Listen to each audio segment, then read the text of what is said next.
Que Jesus nos abençoe.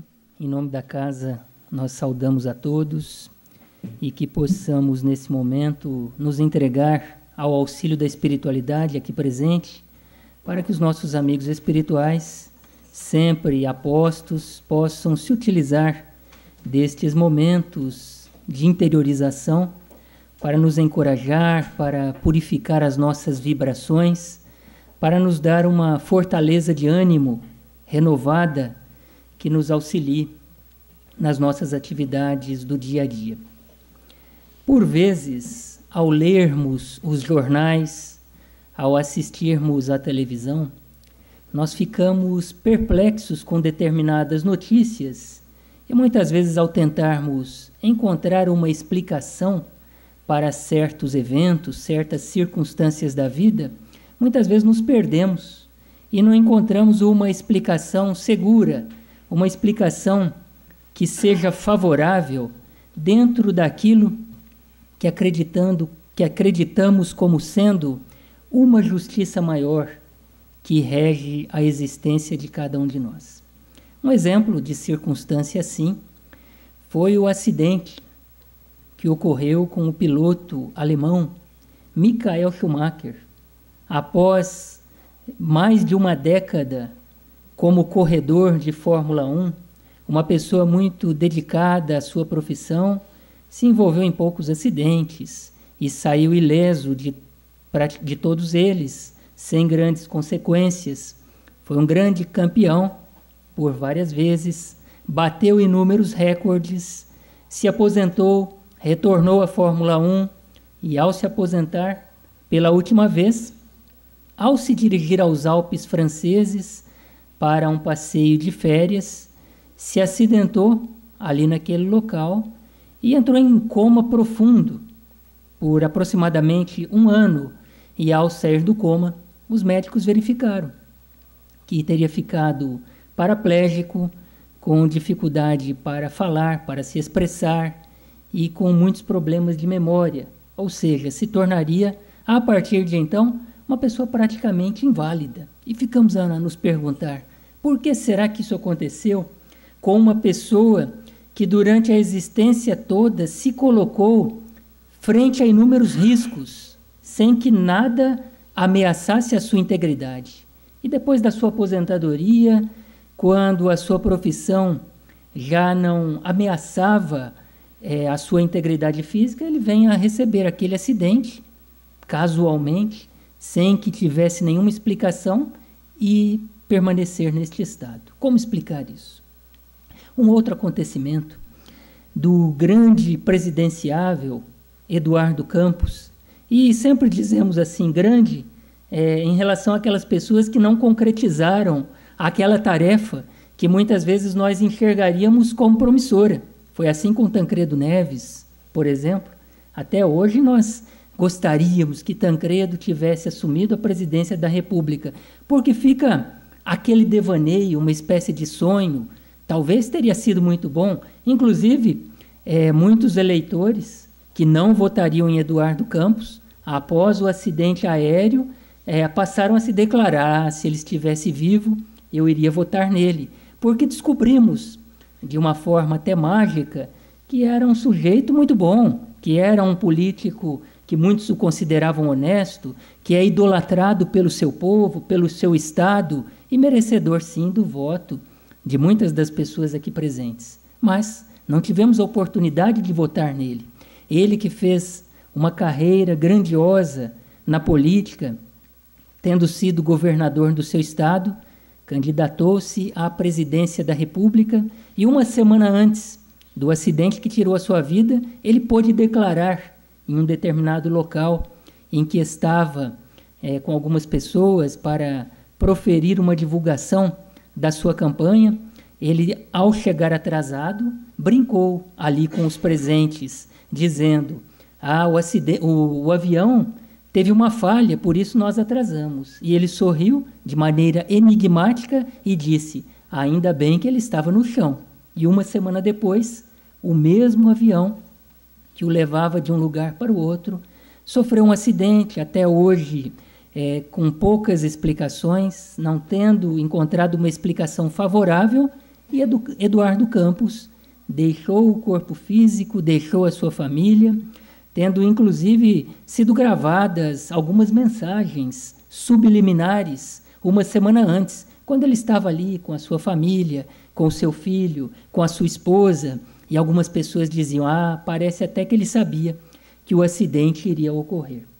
Mas nós, ao investigarmos circunstâncias assim, ficamos a nos perguntar: qual será a energia existente na vida de cada um de nós, a energia existente na trajetória de toda a humanidade, a energia, a vibração presente na vida de um povo, na vida de uma cidade, na vida de uma região que por vezes luta com a seca, ou luta com a enchente, luta com as pestes, na vida de um país que muitas vezes é assolado por guerras terríveis e o povo sofre, quer ir embora, uma guerra civil que ameaça a vida das pessoas ali em várias circunstâncias e as pessoas querem ir embora, mas parece que está no destino daqueles indivíduos. Parece que é uma sina a perseguir aquelas pessoas que moram em um determinado local, a passar por determinadas provações. Como é que o Espiritismo enxerga tais situações? E não precisamos nos referir apenas às grandes calamidades, aos grandes acidentes que modificam de maneira brusca a vida de uma pessoa, a vida de uma coletividade. Podemos nos referir também às pequenas circunstâncias, às pequenas situações da vida de cada um de nós. Por que será que não me casei com aquela pessoa? Me casei com a outra. Por que será que fui me dedicar a um determinado concurso e não passei? Ou quando me chamaram já estava empregado em outro lugar? Ou acabei não recebendo a correspondência que me chamava a apresentar os documentos? As pessoas receberam por mim, esconderam e engavetaram, e eu fiquei sabendo algum tempo depois que a correspondência havia chegado, que eu poderia ter obtido aquele emprego, mas por uma circunstância aparentemente casual, não fui trabalhar naquele local, fui trabalhar em outro. Por que será que não moro naquele outro estado e moro aqui no sul de Minas? Por que será que a tentativa de ir para um outro país, de fazer um estágio, não deu certo?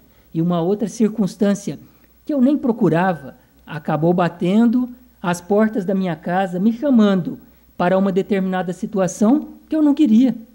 Parece que a vida traz determinadas situações até cada um de nós, muitas vezes sem que queiramos, sem que lutemos por elas. E outras situações que às vezes lutamos, passamos noites a fio nos dedicando a determinadas conquistas, acabam não se realizando. E não sabemos por quê.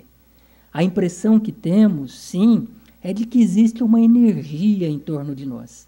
Uma energia que nos favorece em determinadas empreitadas e que nos prejudica em outras.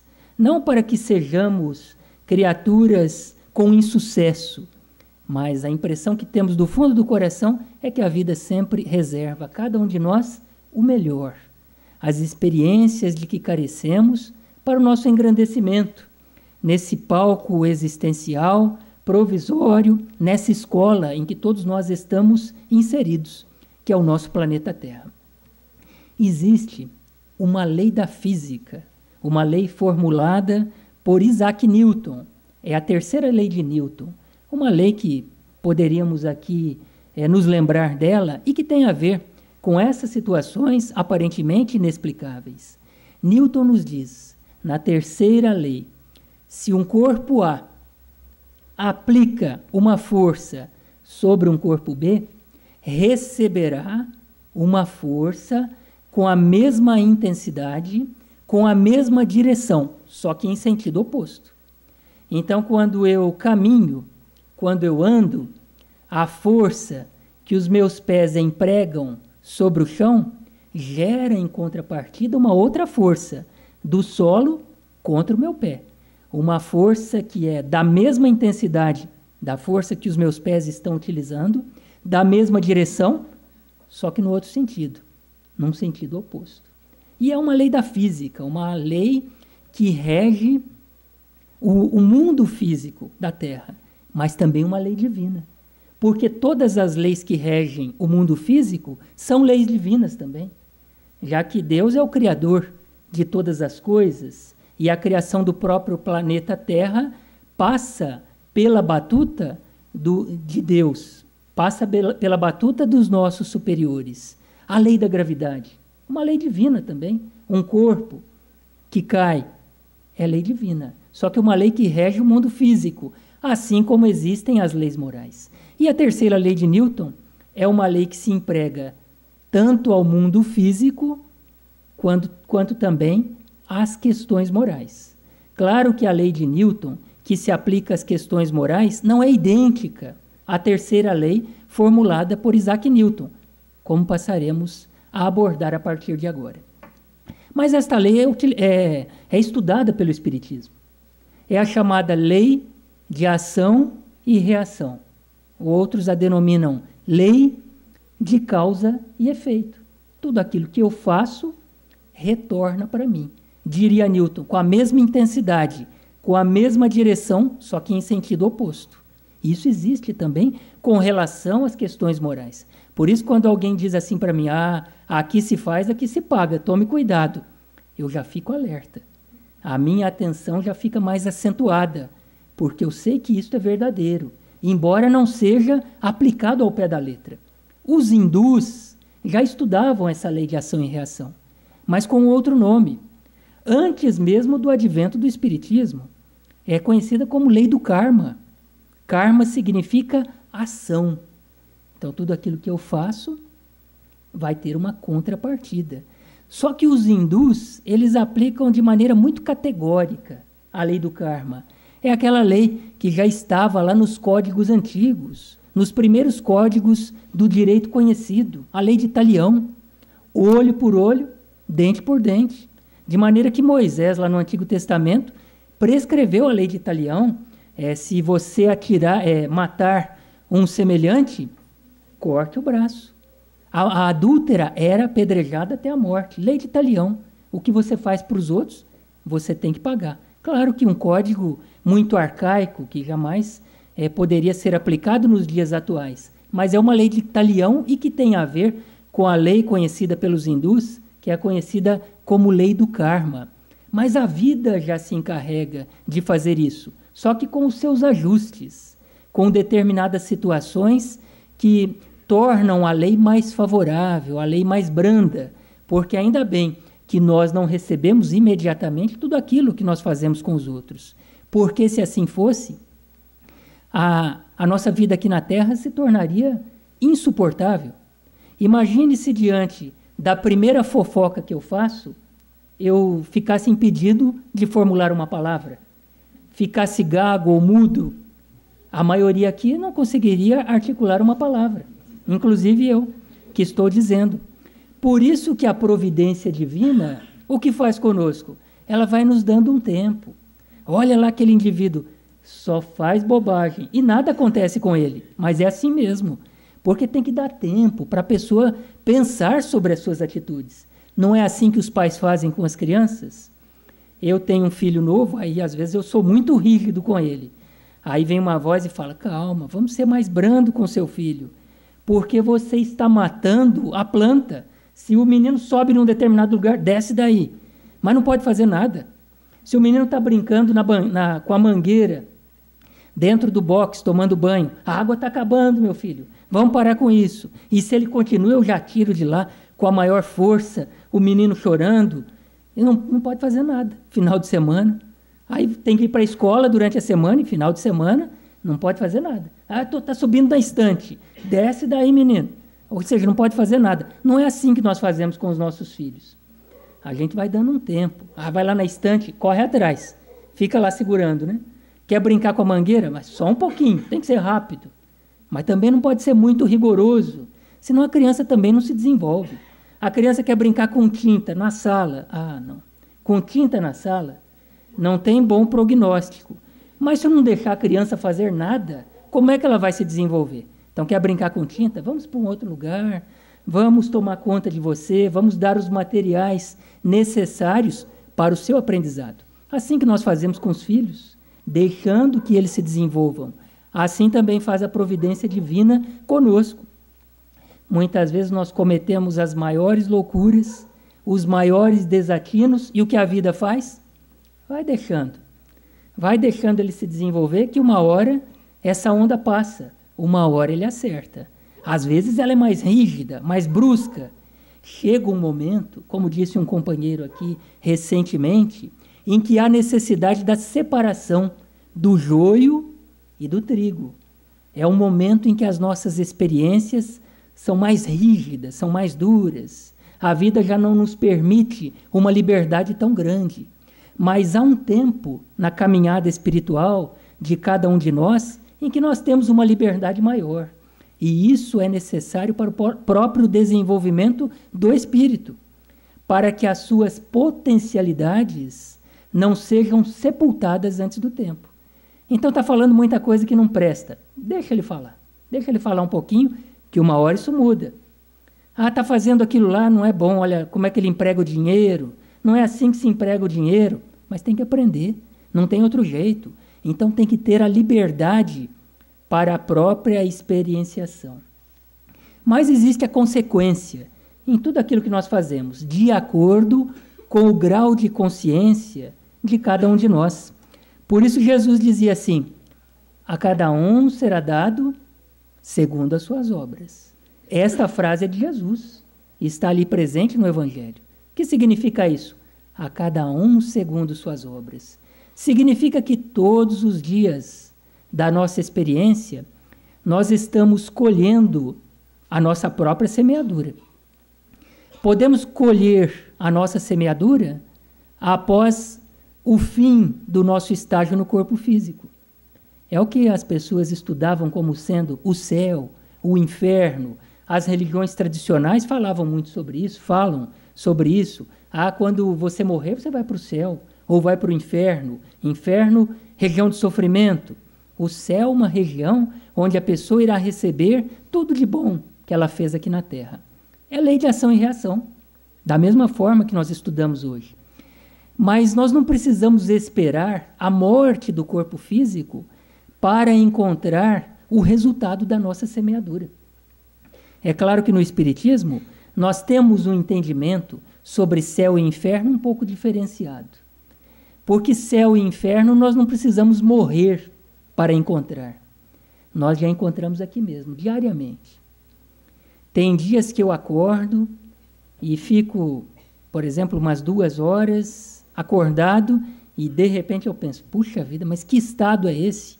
Que estado de humor? Você está com um mago de quem? Ninguém fez nada para você? Bom, graças a Deus não tem muito isso não, mas é um exemplo. Pode acontecer na vida de cada um de nós. Que mágoa é essa? Que azedume é esse? A pessoa vem e te fala bom dia, você não responde, mas pensa, mas bom dia por quê? Por que esse sujeito está tão encantado com a vida? Eu não estou sentindo esse encantamento. O que é isso? Senão o próprio inferno. Aqui no Espiritismo nós não falamos em inferno, né? Nós falamos em purgatório. Purgatório. Porque as zonas purgatoriais, elas existem após a morte do corpo físico. E muitas vezes elas estão aqui, justapostas à nossa realidade física. Acontecem simultaneamente à nossa experiência. Não é à toa que André Luiz, em uma de suas obras, diz que a maioria daqueles que desencarnam permanecem nos mesmos ambientes em que viveram. Muitas vezes se alimentando conosco, muitas vezes dormindo na mesma cama em que dormiam anteriormente. A maioria, é o que André Luiz diz. Um pequeno grupo de espíritos vai para um estágio diferente. A maioria permanece aqui mesmo. Estas são as zonas purgatoriais. É a pessoa querer, muitas vezes, retornar ao corpo físico para dar conta de algo que ela não fez. Acompanhando, por exemplo, as perturbações da família, os problemas familiares, as dificuldades. E muitos se sentem até expulsos do próprio lar, não se sentem aceitos no próprio lar em que estagiaram. Acontece, por exemplo, quando o antigo cônjuge se casa em segundas núpcias, e é comum que o primeiro cônjuge se sinta traído, porque muitas vezes não percebe muito bem a própria realidade da desencarnação. Às vezes nem sabe que desencarnou, só com o tempo é que ele vai perceber isso. Por vezes sente a própria rejeição dos filhos, que permanecem ali em casa, muitas vezes brigando por haveres, disputando a herança, muitas vezes se sentem rejeitados, oprimidos, numa situação difícil. Pergunto, isso não é purgatório? É a zona purgatorial. É um estágio de recuperação para que estes espíritos, ao acompanharem a própria semeadura, porque foram responsáveis pela educação dos filhos e pelo próprio relacionamento com todos os familiares, acompanham o resultado da própria semeadura e se habilitam, após este estágio purgatorial, a habitar em regiões melhores, regiões em que poderão ser mais felizes e prepararem futuras existências. Então podemos encontrar a nossa realidade de inferno ou a nossa realidade de purgatório, tanto aqui na Terra quanto no mundo espiritual. Por isso que Jesus falava assim: há muitas moradas na casa do meu Pai. Há muitas moradas. Porque nós deixamos o corpo físico, mas certamente iremos para uma outra morada. Não são só os mundos inúmeros que existem no universo. São as próprias moradas espirituais. E poderíamos acrescentar, por que não, a nossa morada interior, o mundo interior que nós temos em nós. Hoje eu estou bem, amanhã o meu humor não é favorável. São mundos que eu construo todos os dias, de acordo com a minha experiência. Por isso, em uma outra passagem, Jesus nos aconselha assim: reconcilia-te o mais depressa com o teu adversário, enquanto estás a caminho com ele, para que este não te entregue ao juiz, o juiz te entregue ao oficial de justiça e sejas colocado na prisão. Ou seja, enquanto estamos no corpo físico, são necessários alguns ajustes que façamos na nossa experiência. Eu diria que a lei de ação e reação, ela pode ser comparada a uma experiência que eu tive outro dia. Porque vocês sabem como é que é, filho pequeno, às vezes a mulher quer dormir e você fica acordado. E ela diz assim: olha aqui, antes de dormir, ligue o fogo e limpe as mamadeiras. E coloque as mamadeiras dentro de uma panela, para que possa ser feita ali uma asepsia, e para que a criança possa mamar no dia seguinte. E uma vez eu fiquei incumbido de realizar esta tarefa, altas horas da noite, ela com muito sono, e ela disse: olha, limpe as mamadeiras e coloque dentro da panela e deixe aí pelo menos uns 15 minutos. Falei: tudo bem, sim senhora, vou fazer. E ela foi dormir depois de um dia de trabalho e eu fiquei ali. Mas o sono era terrível. E eu me deitei ali no sofá e falei: vou esperar um pouco. E dormi, caí no sono. A lei não perdoa, né? Quando acordei, mais de 1 hora depois, e que eu abri os olhos, parecia que eu não estava enxergando muito bem. Eu olhava assim para cima e eu falei: mas que será isso? Será algum problema de vista? Porque limpava os olhos e não conseguia enxergar. Acordei meio sonolento, pensei até que fosse um problema de saúde. Será que eu estou com algum derrame, infarto? Eu não entendo de medicina. Mas que experiência é essa? Eu não estou enxergando direito. Mas que coisa esquisita. E quando levantei e fui verificar a situação, percebi que as mamadeiras tinham sido todas derretidas dentro da panela. Não sobrava nada ali. E havia o risco de colocar fogo na própria casa. Desliguei tudo. E aí o que acontece? Foi 1 hora para colocar fogo em tudo, né? E aí eu falei: agora eu tenho que abrir as janelas. Abri a janela da casa inteira. Ninguém acordou, graças a Deus, senão a experiência seria terrível. Já viram? Mulher, depois que tem filho, às vezes ela fica nervosa, irritada. É aquelas coisas do jeito dela. Acha que está trabalhando demais e que você não está fazendo nada. E muitas vezes é verdade. Então eu abri tudo. Abri para que a fumaça pudesse sair o mais depressa possível. E olha, fui esperando, e nada da fumaça sair. Foram umas 2 horas para que toda aquela fumaça saísse. E aí eu olhei no relógio, eram 5 horas da manhã. Eu falei, vou comprar mamadeiras novas. Porque na hora que essa mulher acordar e não verificar a mamadeira aqui, eu estou frito. Saí com o carro, fui procurar uma farmácia de plantão. 5 horas da manhã, comprei ali 2 mamadeiras. E no outro dia, quando retornei para casa, aquele cheiro de queimado, que ficou ali uns 3 dias ainda.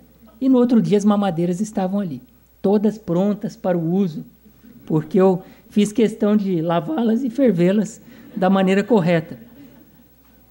Mas o que acontece? Para colocar fogo, se a gente quiser encher essa sala de fumaça, é muito rápido o processo. Meia hora nós enchemos essa sala de fumaça. Mas para tirar a fumaça toda, nós vamos demorar pelo menos uma hora. E para tirar o cheiro, vamos demorar talvez uns 3 dias. Vamos precisar de faxineira. Então, olha só, para nos comprometermos diante das leis naturais, pode ser que o processo seja muito rápido. Basta colocar fogo em tudo. É rápido. Promover um acidente, a morte de alguém, é muitas vezes instantâneo. Mas para corrigir o resultado da nossa semeadura, o processo muitas vezes é mais demorado. Mas ainda bem que as leis divinas, elas não têm a ver apenas com essa lei de talião, do olho por olho, dente por dente. Você fez, agora você vai pagar. Ainda bem que não é assim. Porque a misericórdia divina ela é imensa. E nós não precisamos sofrer na própria pele todos os erros que nós cometemos em existências passadas. E é por isso que a doutrina espírita tem uma outra proposta para nós. Nós não estamos aqui para pagar dívida. É muito pesado isso. Porque se nós encaramos a nossa experiência no corpo físico, a nossa mulher, os nossos filhos, a nossa profissão, como uma cruz que nós temos que carregar, a vida aqui na Terra se torna insuportável. Não é para isso que nós estamos aqui. Ainda bem que o Espiritismo nos dá essa abertura. Então, que outra circunstância existe na lei de ação e reação que nos favorece dessa maneira? Isso está também presente nos Evangelhos. Quando Simão Pedro diz assim, em uma epístola, o amor cobre a multidão dos pecados. Então, nós não precisamos sofrer, nós podemos amar. É muito mais interessante e muito melhor nos quitar diante das leis divinas com a moeda do amor. Então, se eu me comprometi em determinado setor da experiência profissional, em razão de atos que eu realizei, eu posso me quitar diante de circunstâncias maiores com a moeda de amor, fazendo bem aos outros, realizando a felicidade alheia, me entregando sem recompensa. Isso tem o mesmo valor. Então não preciso sofrer. Por isso Simão Pedro diz, o amor cobre a multidão dos pecados. E nós vamos encontrar a concretização disso em uma das obras de André Luiz, chamada Ação e Reação. André Luiz estuda isso nessa obra.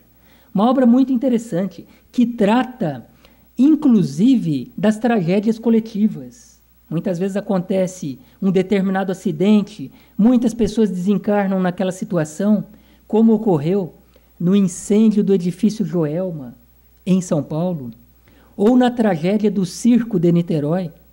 Diante dessas duas circunstâncias, imediatamente surgiram mensagens de Chico Xavier, à época, justificando aquelas ocorrências.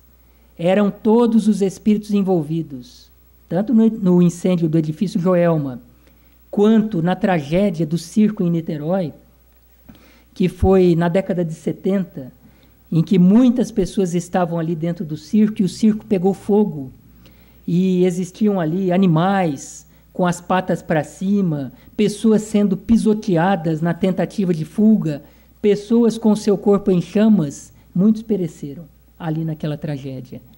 E o médium Chico Xavier, o espírito irmão X, escreve as matrizes espirituais que justificaram aquela circunstância. Nós temos aqui, frequentadora da nossa casa, uma pessoa que naquela ocasião era uma menina, que estava se dirigindo para o circo, mas ocorreu ali um problema no trânsito, um problema familiar, e tiveram de voltar para suas casas. Não foram àquele espetáculo sangrento, e horas depois acompanharam através dos jornais a notícia de que o circo havia se incendiado. O que significa que a própria lei de ação e reação seleciona também. Tem mecanismos apurados para escolher aqueles que precisam passar pela experiência e outros que não precisam. Alguns pensam assim, mas qual será a logística espiritual por trás dessas situações? Não há necessidade de uma logística tão apurada, de espíritos superiores que estejam ali a escolher quem vai ficar, quem não vai ficar. A própria lei divina se encarrega disso, através da sua atração. Nós, muitas vezes, somos atraídos para determinadas experiências sem que saibamos como, mas estamos ali e a nossa estadia naquele local não é casual. Fomos atraídos ali, em razão de uma lei maior que nós compreendemos muito pouco, e que é a lei de ação e reação.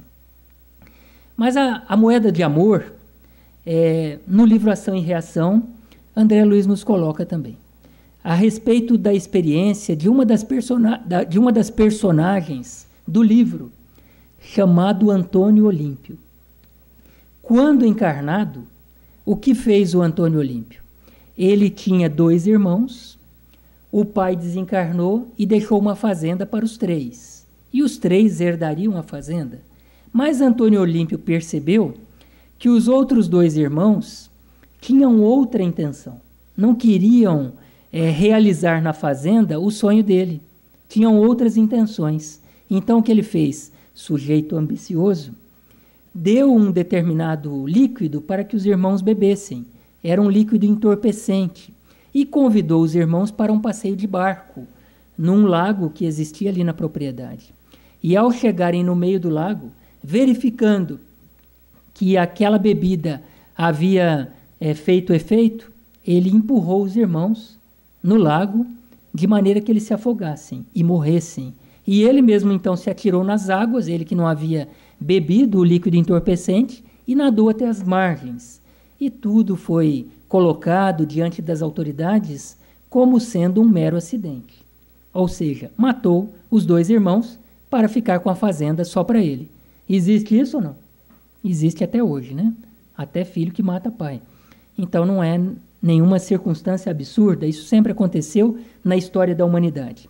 Mas os irmãos permaneceram ali na fazenda, porque ao tomarem conhecimento que a vida continuava para eles, perceberam o que havia ocorrido, que haviam sido assassinados pelo irmão, e permaneceram ali querendo se vingar de Antônio Olímpio, que desenvolveu um apego muito forte aos bens materiais. Não queria se desfazer de nada. E teve um filho que herdou aquela mesma característica do pai. Na verdade, eram espíritos afins. E quando Antônio Olímpio desencarnou, quem estava esperando por ele? Justamente os 2 irmãos. E aí foi o momento da semeadura.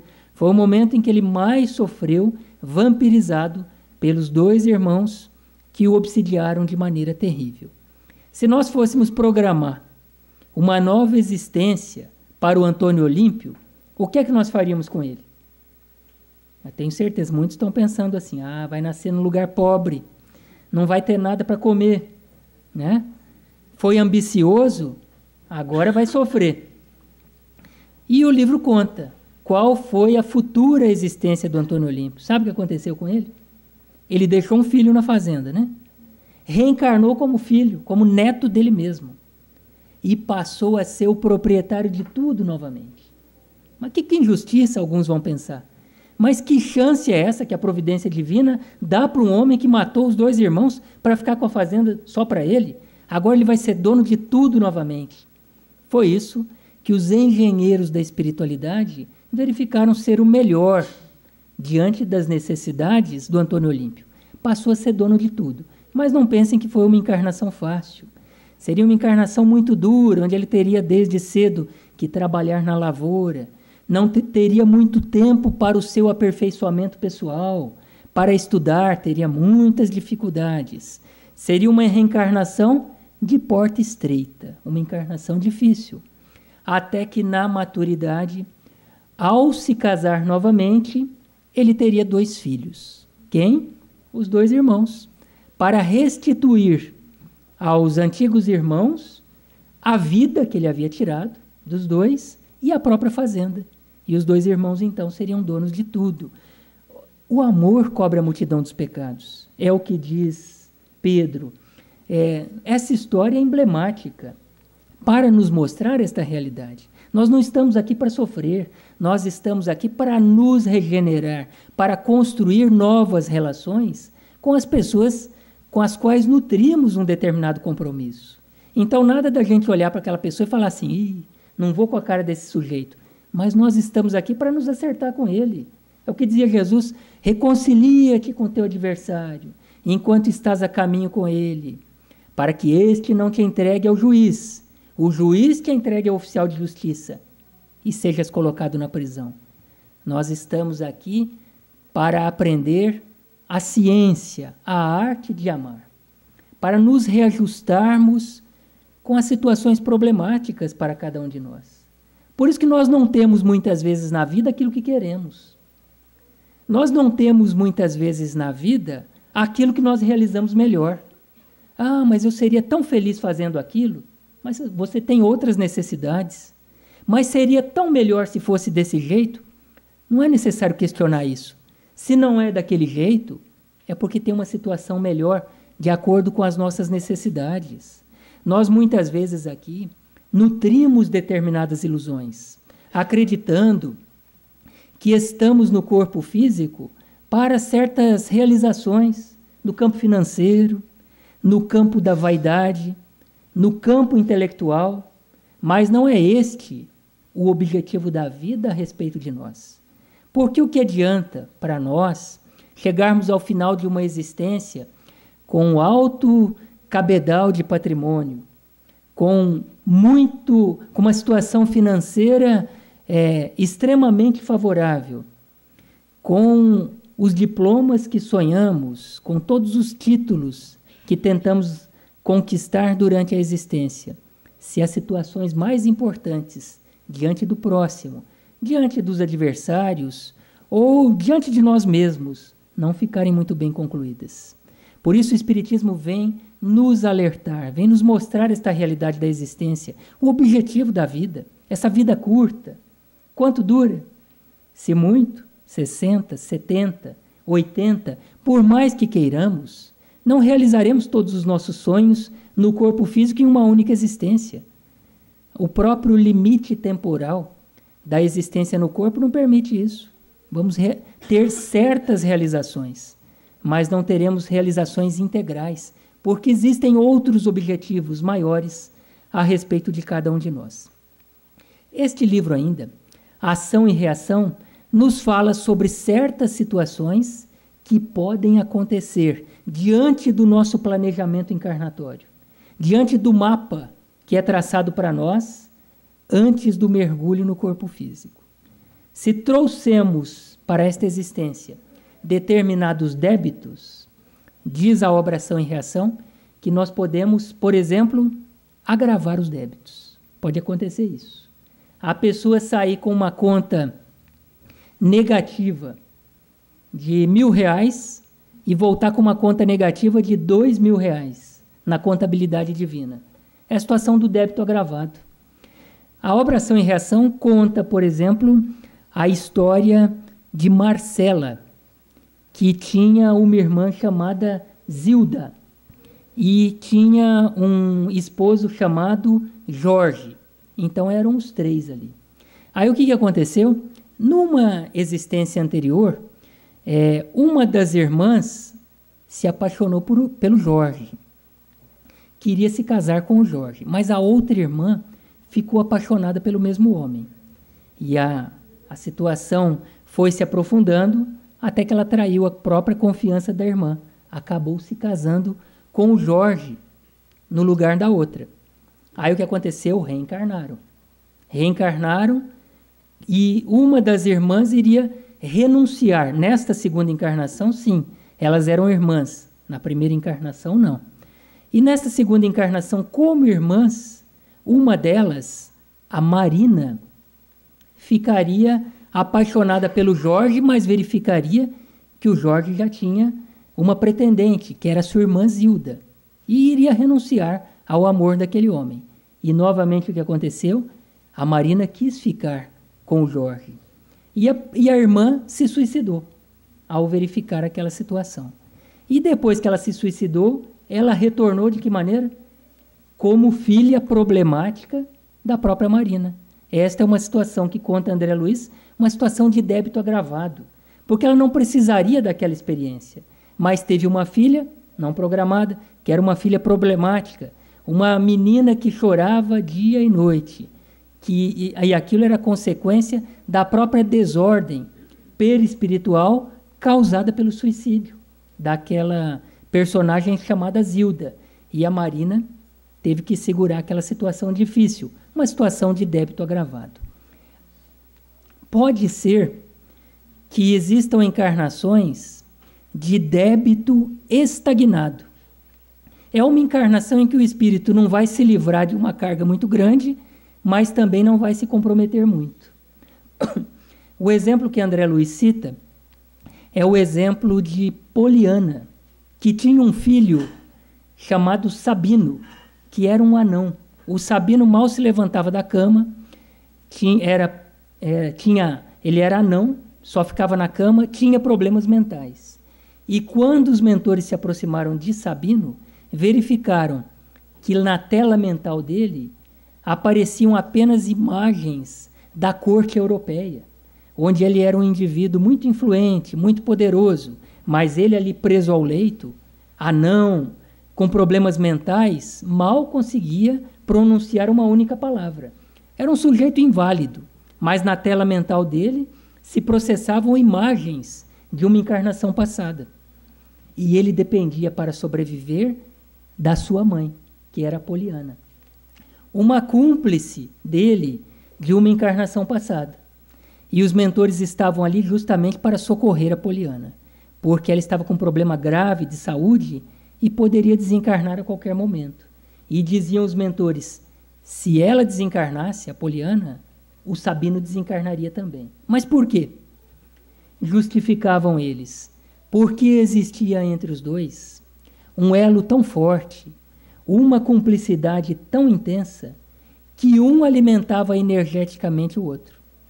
Eles falam ali de uma outra espécie de alimento, que não pode faltar na nossa existência, que é o alimento do amor. Poliana e Sabino estavam unidos por elos de amor. Amor de mãe e filho, mas que pode existir entre marido e mulher, entre amigos, entre pessoas que se ligam de uma determinada maneira no palco da existência terrena. É aquela pessoa que não pode faltar a presença dela, senão parece que nos falta energia. Alguém enxerga isso na própria existência? Nós temos pessoas assim. Pessoas que se a presença falta, parece que nós nos sentimos com pouco combustível. Isso é alimento do amor. É um magnetismo existente entre as criaturas, que se ligam através de elos do passado, elos muito fortes, e que quando se encontram aqui na Terra pela primeira vez, já passam a nutrir um ao outro. Bonito isso. E os mentores falaram, olha, se a Poliana desencarnar, o Sabino desencarna também. Mas não é porque não vai ter ninguém para cuidar dele.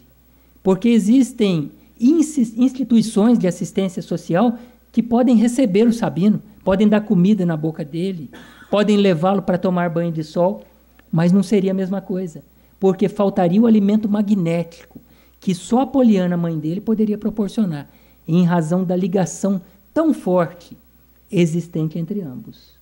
Pode ser que exista esta ligação até com espíritos que estejam fora do corpo físico, estejam na espiritualidade, nos alimentando magneticamente. Pode ser um amigo espiritual, o espírito protetor, o anjo de guarda. Todos nós temos ligações assim, tanto no corpo físico como fora dele. E por fim, o André Luiz nos coloca uma outra situação, que é a situação de resgate interrompido. E ele conta a história de Marcela, esta sim é Marcela, uma mulher assim muito digna, que se casou com Ildeu e teve 3 filhos. Só que o Ildeu se interessou por uma outra mulher. E a Marcela ficou sabendo daquilo, mas ficou muito calada, ficou muito quieta. E descobriu que o marido queria se unir à outra.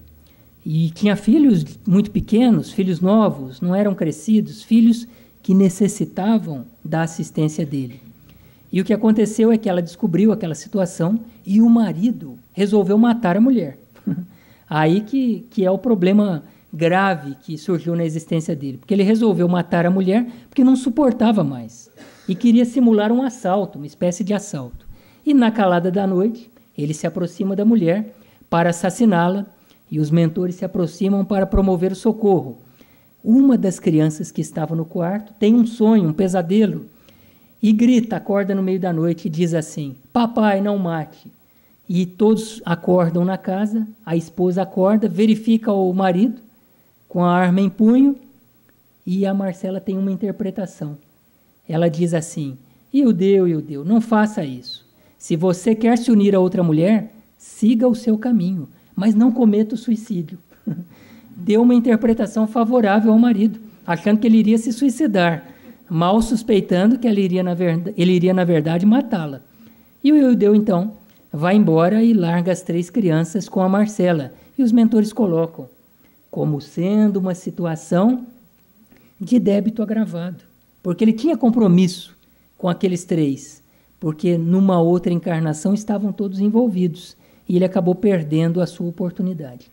Nós não estamos aqui fazendo uma apologia do casamento forçado. Nós não estamos aqui dizendo que as pessoas que estão casadas jamais podem se separar, porque seria até um recado injusto, porque os próprios mentores, através de Chico Xavier, nos dizem que em determinadas situações a separação pode ser até recomendável. Isso está no próprio Evangelho, quando Jesus diz: foi por causa da dureza dos vossos corações que Moisés permitiu a carta de divórcio. Então sempre foi permitido o divórcio, tanto na época de Moisés, quanto na época de Jesus, quanto na época de Kardec. Porque em situações em que um cônjuge está prestes a assassinar o outro, não é recomendável que os parceiros continuem unidos. Quando uma pessoa é vítima de agressões, de alcoolismo, não é justo que nós queiramos impor que a pessoa continue ali, unida no mesmo lar, aquele homem que a agride. Se a mulher quiser, muito bem. Eu conheço mulheres que suportam agressões, que se casaram com homens alcoólatras e que estão ali, unidas àquele homem por 20, 30, 40 anos, uma existência toda de renúncia, aceitando aquela situação como sendo melhor. Se quiserem fazer isso, muito bem, mas não é algo que nós devamos impor. Ou, inclusive, em situações em que o próprio casamento está a ameaçar a integridade de um dos cônjuges, a integridade psíquica ou a própria integridade física. Quando a pessoa está prestes a adoecer ou está adoecendo de maneira grave em razão de um casamento injusto, é recomendável, caso as pessoas queiram, que se separem. Mas se quiserem ficar unidas, muito bem, que fiquem unidas também. Mas que nos lembremos que nós não estamos aqui para carregar uma cruz. Que nos lembremos mais do recado de Pedro: o amor cobre a multidão dos pecados. E do recado de Paulo. Paulo diz assim em uma das epístolas aos Coríntios, que cada um contribua segundo propôs em seu coração, não com tristeza ou por necessidade, porque Deus ama o que dá com alegria. Muitas vezes nós estamos aqui no palco da existência, colaborando com a vida, mas com uma tristeza que dá pena. A impressão que nós temos é que nós temos que passar por aquilo, não tem outro jeito. É isso que Paulo diz, que contribuamos, mas não com tristeza, ou por necessidade. Este é meu karma, eu tenho que suportar até o fim. Deus ama o que dá com alegria. Então, se nós estamos numa situação assim desfavorável, é sempre oportuno e aconselhável que nós revigoremos as nossas relações. Não necessariamente vamos precisar nos separar, vamos precisar ficar longe, mudar para um outro país. Podemos desenvolver novos laços com a mesma pessoa, laços que sejam de maior alegria, de um magnetismo mais favorável. Estamos aqui para isso, que possamos aprender e que possamos aprender também com a lei de ação e reação que ela reserva a cada um de nós, dentro da misericórdia divina, as maiores moratórias. Da mesma forma que os governos decretam as moratórias, a lei divina também tem moratórias a nos fornecer, de acordo com o merecimento de cada um. Que possamos acreditar nessa lei da vida, que possamos acreditar nas moratórias que podemos conquistar e que possamos acreditar ainda mais na lei do mérito, que podemos conquistar, podemos ter conquistas maravilhosas na nossa existência dentro dessa lei do merecimento, fazendo aos outros o melhor que pudermos em cada dia da nossa vida. Então queremos agradecer a atenção de todos, que Jesus continue a nos abençoar, que possa reservar a cada um de nós, durante a semana que se inicia, alegrias, conquistas, experiências que nos sejam favoráveis para o nosso aprendizado aqui na matéria. Então, obrigado, que Jesus nos abençoe.